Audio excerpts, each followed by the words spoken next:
everybody, and thanks for watching today. I am going to take you through a few things in this video today. The first is I got a quick update on my SK warranty. If you saw my previous video, I was missing one item, and I got this box basically 2 days later. So that's hoping that is the missing item. I picked up a item from Channellock on Amazon I want to share with you. And I got a nice little coffee can of tools from a garage sale for 15 bucks. And then finally, I want to show you how my Snap-on clock turned out. I think it was pretty awesome. So like I said, I'm assuming this is the number 2 screwdriver that was not included in my previous order. But I want to see what it looks like because the number 1 screwdriver they sent me was really nice. And it's actually a little bit bigger than the one I sent back. They must not make that exact size any longer. It was a little shorter than this one. So I'm curious to see what this looks like. That's kind of the anticipation. I've been waiting a week to open this box until I made a video. So I could share it with everybody as I open it. Oh yeah, that's a nice looking screwdriver. Look at that. Very nice. They got these great bags too. There's SK branding and whatnot. That'll come in handy for something, I'm sure. But that is a nice screwdriver, huh? A nice handle on it. Chrome, as SK is known for. This is pretty much my go-to, this Snap-on one. It works really well. Tips held up for a long time on this one. I picked this up a while ago. At a pawn shop, I think. Or at a yard sale, but this feels really nice, and yeah, really happy with that. Okay, and the next thing I'd like to share with you, and I think it was a pretty good value, is this Channellock model number 927T, and it's just the little tips that go inside the snap ring pliers. I picked this up on Amazon recently. Channellock, as you know, made in Meadville, Pennsylvania, made in the USA. They come in handy, and I picked up this SK snap ring pliers not too long ago. I had these KD ones a long time. These ones are really nice. They got the handles on them. Reminds me of when I used to work in the transmission shop breaking down the trannies, the million snap rings all day long.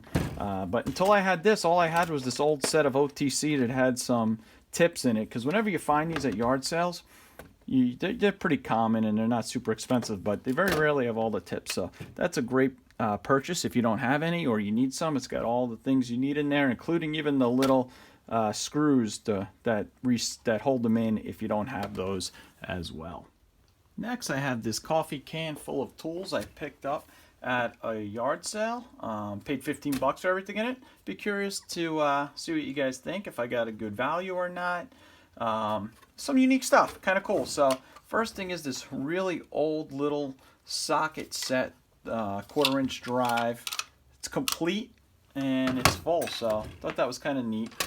Got a 1/2-inch drive, Craftsman, socket, a ratchet, some open-end wrenches, and a whole bunch of sockets and other miscellaneous stuff in there. So let's see what that looks like.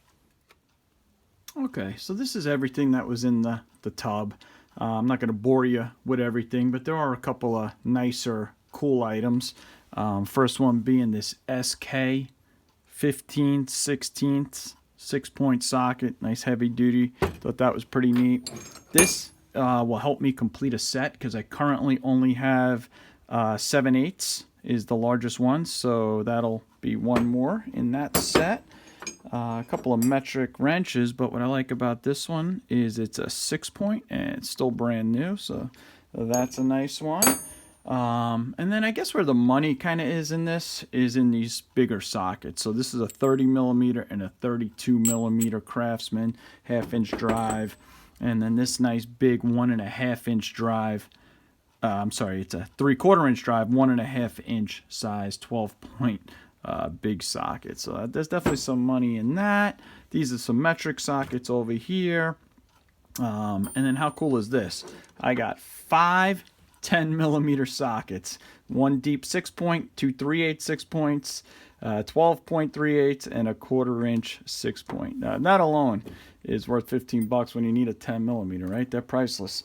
And then this wrench I thought is really neat. This is a 1/4 inch Armstrong wrench, and it's 5 inches long, and it's thin, and it's just a really neat little wrench if you have to get into a tight spot. To show you a comparison, this is a regular Craftsman 1/4 inch 1/4 inch combination wrench, and it's thicker and shorter. So this was a really nice wrench that I thought was pretty cool. And then finally was this socket set. It looks like it was never used. I mean, it's beat up, but maybe it was used, but has no markings on it, and it's really in pretty good shape. And I thought it was really old. I'm assuming it's really old. I'm thinking it might be made in Japan because it doesn't say, it has no markings on anything. No markings that I could find on the cover. I even wiped it down a little bit to see if I could find anything on that. So I went onto eBay and just did a little bit of searching around, and as it turns out, I think it is made in the USA. I think it used to say USA, Long Island City, New York, right here. And the reason I think so is because I found this. Take a look at these pictures. So these are the images I found on eBay. They're not getting a lot of money for these. They're getting about 15 bucks. But more importantly, I was able to confirm it was made in the USA, and that is really cool. If these were from that period, they would have, and they were imported, they would have been from Japan. But nope, these are made in the USA. So I'm assuming just because it was really tight, maybe getting this in and out, that it wore off. The US, made in the USA, or maybe it was older before they printed that on it. I just don't know, but it's identical to those ones. I looked the rivets, the markings, so I'm very confident that this was made not too far from where I live in Long Island City, New York. Works great. Can't wait to clean it up, maybe paint it a little bit. I'll put that on the list to restore. Now let's take a look at that Snap-on clock. So as I mentioned in my previous video, I paid $5 for this clock, and it is covered in paint, as you can see. Had some really deep scratches in it, and wow, look at this. I was able to get it all out. Look great, right? But unfortunately, as I was buffing and compounding it, I damaged it. And as you can see here, one of the little gears that is in the mechanism stripped out from probably hitting the second hand as I was compounding and cleaning, and back and forth to Amazon twice trying to get the right new mechanism, and it was a pain in the neck, and these things never go easy. It seemed like a pretty simple restoration, turned out to be a pain in my neck. And this is what I used to complete the project. The most important thing I felt was the mineral spirits, and I used a tool with this that is probably the most valuable tool they make, and that's the fingernail. I used the fingernail in concert with this, and just kind of, you could feel it and work it. And that took me, I want to say that it took me a couple hours to get every speck of white little dot of paint off it. Not wanting to saturate it with the mineral spirits and just kind of go at a nice pace. After that, I compounded it out a couple times. I did it all by hand, just kept working it, compounding it, buffing it out where there was some deep scratches. And then finally, I finished it off with a nice coat of wax. Okay, and here it is in its final resting place on this wall. I think it looks pretty darn good.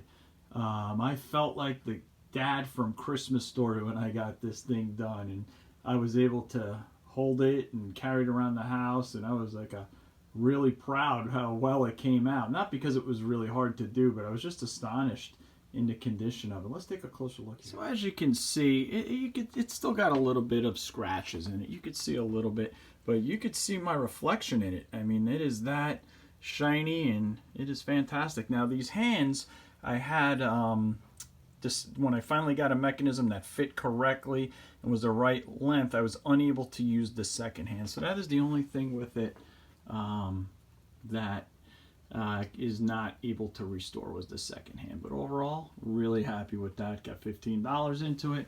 I think it fits just great into that corner of the room. Awesome. Yes, I actually do own a Christmas Story leg lamp. Maybe that's why I felt like I was holding it. And there it is, illuminated in the window.